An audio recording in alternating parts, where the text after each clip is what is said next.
استغفر الله العظيم.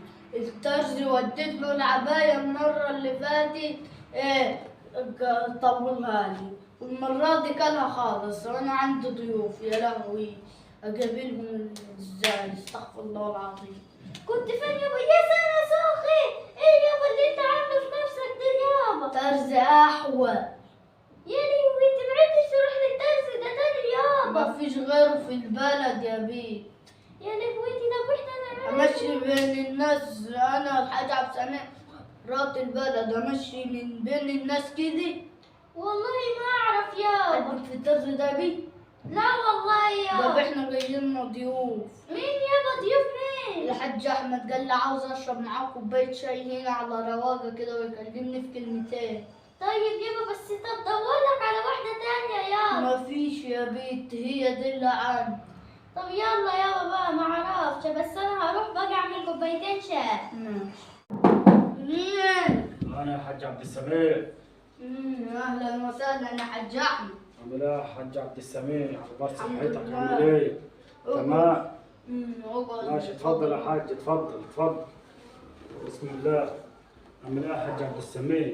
الحمد لله والله يا بنت كوبايتين شاي. والله وحشاني قعدتك يا حاج عبد السميع والله العظيم. وانا والله. انت ايه اخبارك؟ انا والله الحمد. امال ايه يا حاج عبد السميع جلبتك مالها كده انت؟ انا والله انت رحت مصيف من جلبات الصيف ده يا حاج عبد السميع لا ولا ايه؟ والله ده الترزي الأحول راح كسرها لي، مرة يطول مرة يكسرها. والله العظيم هو الترز ما تقولش الترز اللي في دخلة البلد دي. يا سنة سوخي علي اليمين ده انا وديت له جلابيه يا اخويا كنت اجيبها ب1000 ونص. ب1000 ونص. عمل لي الديل بتاعها عمل كده اهو. واحد نازل وواحد طالع، يعني عايز اعرف ديلها من الجنب. بص ماشي بالجلابيه يا اخويا، بص انا جنب مايله مني عامله كده اهو. يلا يلا يلا الله يعوض عليك، الله يعوض عليك يا حاج عبد السميع. الهال المرة دي. ايوه والله العظيم. المهم انت عامل ايه؟ الحمد لله والله. امورك تمام؟ كوبايتين شاي. ايوه عاوزين نشرب شاي يا حاج عبد السميع، والله انا ما شربت الشاي من الصبح والله. المهم انا كنت جاي لك في موضوع كده بس مش عاوزك ترجعني يعني خايب الامل كده. اتفضل يابا. تعالي يا بنتي، بسم الله ما شاء الله ما شاء الله. اتفضل يا حاج احمد. الله يبارك لك. انت اسمك ايه؟ فسنت يا حاج احمد. ما شاء الله عليك يا فسنت، ونعم الادب والتربيه يا بنت. الطبق يا بنت. حاضر يابا. ماشي خلينا عشان نحط عليها فسنت. حاضر يابا يا حاج. ماشي. مالك يا حاج احمد؟ لا الشاي يعمل لي مغص يا حاج عبد السميع.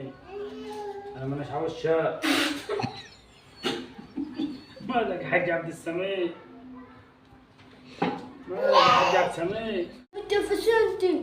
مالك يابا في ايه؟ انت مش محلينا ليه؟ ها؟ يابا ما فيش سكر يابا، ده انت نحس وعيشتك نحس يابا. ليه يا بنت؟ هو انت راضي تجيب لنا سكر يابا عشان احط لك في الشاي سكر؟ ده كيس السكر بقى ب40 جنيه يا بنت. يعني اعمل ايه انا يعني يابا؟ المره اللي فاتت اتصرفت وحطيت لك في الشاي ملح يوم الرجول، المره دي احط لك ايه احباش؟ شوف يا بنت الراجل لا يسمع. غير من وش يا بنت. حاج عبد السميع سبتني دلوقتي اول ما خدت شويه الشاي كده وطلعت تجري على بره كده، في حاجه ولا ايه؟ كنت بشوف السمانة اللي هناك. وانت عامل ايه دلوقتي؟ الحمد لله. صلى على النبي عشان نخش في الموضوع على عليه طول. الصلاة والسلام. انا اول امبارح جاي من ناحيه الترعه البحريه ماشي، شفت بنت ماشيه مثلا، مين بنت مين دي يا اولاد؟ قالوا لي ده فسنت بنت الحاج عبد السميع ماشي. فايه قلت ما شاء الله، فانا دلوقتي بخطب لابني وعاوز اجوزك. فانت دلوقتي راجل من عين عيان البلد وراجل عال وبيت تكسيك تعال، وانا عاوز ايه؟ اطلب ايدك لمين؟ لابني. انت ايه رايك؟ ايه رايك يا حاج عبد السميع؟ عال والله، بس العريس ما جاش معاك ليه؟ والله العريس بس انا في حاجه عشان نبقى دغري كده يا حاج عبد السميع. قلت النهارده الصبح بنصح الواد من اليوم بنبص لقينا رجلين الاتنين مقابلين بعض كده يا حاج عبد السميع. أعوذ بالله يا رب. وحابب ابص لقيت عيني داخله بعضها برضه مقابله بعض حوله كده أعوذ عندي. بالله. وحابب ابص لقيت ايديه عامله كده يا حاج عبد السميع. فما قدرش يجي معايا يعني. فانت ايه رايك في الحوار ده يا حاج عبد السميع؟ انا رايي ان انت تقول من وش احد. ليه بس يا حاج عبد السميع ليه كده بس؟ ده حاله كده وهتروح. لو حاجة راحت حصل تبقى محل. تعال، ما لو انت ما يا حاج راحتش خلاص خليك في البيت. ما هو انت يا حاج عبد السميع انا سمعت برضه وانا جايب على الكوبري ان انت هتتجوز شلباي. ما هي شلبايه يعني اللي ناقصه قوي؟ ما البيت شلبايه روح خالص. عمري يا عم، ما قدرت استغنى عنه. روح عمرك. أما وبعدين ده حالة حوار. ايه؟ حالة ايه اللي جت لها ديت اللي بيقولوا ده عليها حالة ما دي؟ بعد الغرب. حالة ما بعد الغرض. ده حالة جديدة دي ولا ايه يا حاج عبد السميع؟ يعني حالة ما بعد الغرض وانا ابني حول ما بعد النوم. وانت رافض ابني ليه؟ ما انت هتتجوز واحدة حول اهو.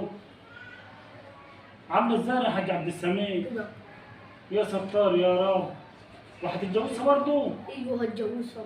انت خلاص يعني انت ما انتش موافق بنسبي؟ خلاص ماشي يا عم، السلام عليكم. واعتبرنا ما جاتلكش يا عم وشربنا شويه شاي مع بعض وخلاص، سلام عليكم.